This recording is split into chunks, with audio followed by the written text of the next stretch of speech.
اور یہ کوئی 2-3 دفعہ تھپڑ کھا چکا ہے یہ میاں اظہر صاحب کا صاحبزادہ. شرم اس بیچارے کو آتی نہیں ہے. اور نتیجہ کیا ہے؟ تو اس دفعہ انہوں نے کہا کہ ہر دفعہ جوتا پڑتا ہے اور ہم یہاں پہ ہائی ہوپس کریٹ کر کے گئے ہوتے ہیں کہ اس دفعہ FATF سے نکلیں گے. یہ چارج ہے نا اس کا, ٹھیک ہے, وہ رکھا ہوا ہے نا یار پیچھے تو اور قوتیں. تو خیر یہ جو ہیں اظہر صاحب کا جو ہے, اب وہ اجلاس جاری ہے. پہلے ہمیں کہا جاتا تھا کہ جناب 27 ہیں, ان میں سے ہم 26 ہیں کنڈیشن, ان میں سے ہم نے 21 پہ عمل کر دیا. اچھا جی. پھر ہو گیا کہ نہیں 30 ہیں کنڈیشنز, ان میں سے 24 پہ عمل کر دیا. اچھا جی. اس دفعہ بتایا گیا 40 ہیں کنڈیشنز, ان میں سے 31 پہ عمل کر دیا. یہ گول پوسٹ چینج کرنے پہ لگے ہوئے ہیں. ٹھیک ہے, کوئی چیلنج کرنے والا نہیں ہے نا, جو مرضی ارت برت بول دیں. ٹھیک ہے, اگر کوئی چیلنج کرے گا اس کو پکڑ کے ان کے مالکان جو ہیں جن کے ہاتھوں میں ان کی زنجیریں ہیں وہ ان کو اندر ڈال دیں گے. یہ جو گرے والا چل رہا ہے معاملہ, 25 کو اجلاس ہے میرا خیال. آج جب یہ ہمارا ویلاگ آپ تک پہنچے گا تو اس کے اجلاس ہو جائے گا. اب اس میں ہوتا کیا ہے؟ ہر دفعہ یہ ہوتا ہے کہ اجلاس کے خاتمے کے بعد FATF باقاعدہ جو پریس ریلیز جاری کرتا ہے, جو اس کی روایت ہے, وہ کوئی 2 ہفتے بعد جا کے اپنے ہیڈ کوارٹر سے پریس ریلیز جاری کرتا ہے. وہاں سے نہیں کرتا جہاں پہ اجلاس ہو رہا ہوتا ہے. ویسے اجلاس تو آج کل ورچولی ہوتے ہیں. تو وہ جب کرتا ہے تو, لیکن اجلاس ابھی جاری ہوتا ہے یا اجلاس ابھی ختم ہوتا ہے تو انڈین میڈیا ایک جاری کر دیتا ہے. Being a Pakistani media person, مجھے چاہیے میں اس کے ڈینائل میں جاؤں, اور میں پہ گیا بھی 2-3 دفعہ ڈینائل کے اندر, لیکن پھر پتہ چلا کہ انڈین میڈیا جو کچھ کہتا ہے وہ درست ثابت ہو جاتا ہے. ٹھیک ہے نا. اور ہم جو ہے وہ بھانڈا ٹینڈا اٹھا کے عمران لالے کی طرح اسی طرح دوڑ لگا دیتے ہیں جس طرح کل اس نے بڑی نخوت کے ساتھ ایک پرانی جو گیس دھماکے کی ویڈیو تھی وہ خارج کر کے کہا گیس دھماکہ ہوا, گیس دھماکہ ہوا, گیس دھماکہ ہوا. جب مالکوں نے کہا کہ نہیں ایسا نہیں کہنا تو وہ فوری طور پہ ڈیلیٹ کر کے بھاگ گیا. ٹھیک.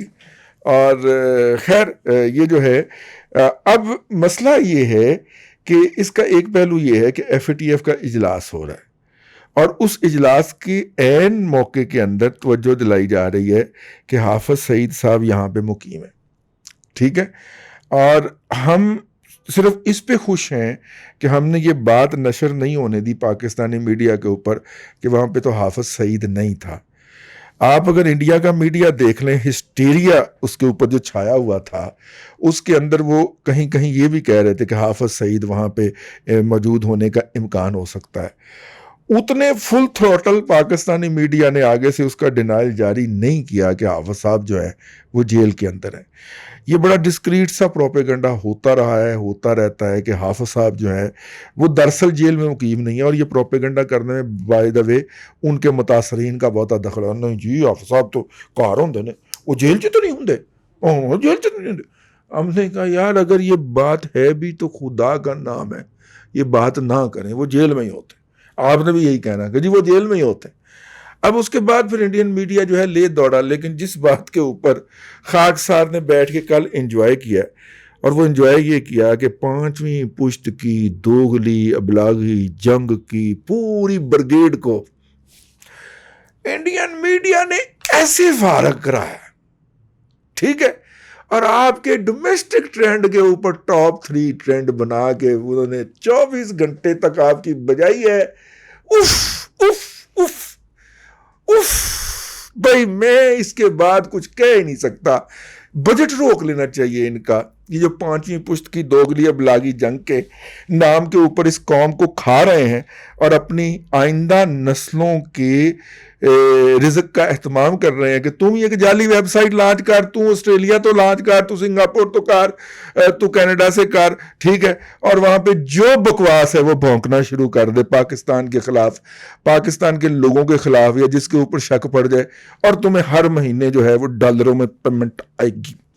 ٹھیک ہے بھائیان, انہوں نے 1 سیکنڈ لیا آپ کو اڑانے میں, بالکل ویسے جیسے آپ نے JF تھنڈر کے ذریعے 28 مئی والے دن کے 27 مئی والے دن ایسے کیا تھا نا. انہوں نے آپ کے ساتھ میڈیا کے ماحول کے اوپر ایسے کیا، اور ذہنی طور پہ مجہول پیدا کرو اور کنڈیشن لگاؤ کہ جو فوجی زیادہ نہیں ہوگا وہ سکرین پہ نہیں آ سکے گا، جو فوجی زیادی نہیں ہوگی وہ سکرین پہ نہیں آ سکے گی۔ پاکستان کے تمام میڈیا کے اوپر جو اینکرز بیٹھے ہوئے چیک کر لیں ان کی بایو ڈاٹا یا سی وی جو ہیں، اور کریں۔ کل بجائی ہے نا پھر انڈین میڈیا نے، مجھے اپنا کھ بھی نہیں دیا۔ ہم تو ٹیلے پہ بیٹھے ہوئے مراسی کی طرح تقریبی کا مزہ لے رہے ہیں، ٹھیک ہے، ہمارے اوپر تو کوئی ذمہ داری نہیں آتی نا۔ تو جن کو آپ نے بھرتی کیا ہوا ہے، جن کو سکرپٹ لکھ کے دیتے ہو، کل وہ کہاں تھے؟ ٹھیک ہے، آپ لاہور بلاسٹ کی لفظ لکھ کے یوٹیوب کے اوپر وہ 8.5 لاکھ ویوز لینے والے حقیقت ٹی وی کہاں تھے؟ وہ جناب آپ سرچ ماریں تو ٹاپ سرچ کے اوپر یار 150-200 ویلاگ دیکھ جائے ان کے حقیقت ٹی وی سے لے کے۔ تو میں کیا کہوں، کوئی بھی، اور وہ خوشخبری والا یوتھیا جو ہے وہ 200-250 تک کوئی نظر ہی نہیں آ رہا تھا۔ ٹھیک ہے، غریبی کا مزہ ہے، ٹھیک، ہم تو غدار ہیں، راہ کے ایجنٹ ہیں، تو لہذا ہمارا تو کوئی اسائنمنٹ ہی نہیں ہے کہ ہم اس ملک کی نظریاتی سرحدوں کی تحفظ کر رہے ہوتے ہیں، لیکن جڑا تحفظ تسی کیتا ہے نا ایمان نال مجھے تو غریبی کا بڑا مزہ آیا۔ میں تو اب irrelevant سا ہو کے، بے حصہ ہو کے نا، بے شرم سا ہو کے بیٹھ کے دیکھتا رہا اپنی تباہی کے مناظر۔ اور جس طرح آپ بیانیے کے مامے بنتے ہیں نا، آپ کی کل چھترول ہوئی ہے نا، خاکسار کو کمینی سی خوشی ہو رہی ہے، ٹھیک ہے، اس کے اوپر کہ جس کا کام اسی کو ساجھے اور کرے تو ٹھینگا باجے، ٹھیک ہے۔ جن کا کام تھا ان کو سائیڈ پہ بٹھا دیا، ہم جیسوں کو مین سٹریم میڈیا سے باہر کر دیا، ہمارے اوپر پابندی لگ گئی، ہم کہیں نوکری نہیں کر سکتے۔ اگر کوئی خاکسار کو تبصرہ نگار کے طور پہ، اب دیکھیں ڈبل ٹریجڈی، انڈیا کے کسی ٹی وی پہ ہم نے آنا نہیں ہے، وہاں بڑی دعوتیں آتی ہیں، ٹھیک ہے، وہاں پہ ہم نے آنا نہیں ہے، ادھر پاکستان کے ٹی وی پہ ہمیں کسی نے آنے نہیں دی کمال کی ٹریجڈی ہے۔ تو یہ یوٹیوب کے اوپر بھی پابندی لگانے جا رہے ہیں، اللہ کوئی اور نکال دے گا، لیکن انجوائے بڑا کیا، کمینی سی خوشی ہوئی ہے۔ آج کے لیے اتنا ہی، کل پھر آپ کے خدمت میں حاضر ہوں گے نئے ویلاگ کے ساتھ۔ اللہ آپ کو آسانیاں عطا کرے اور آسانیاں خلق خدا میں تقسیم کرنے کی توفیق عطا کرے۔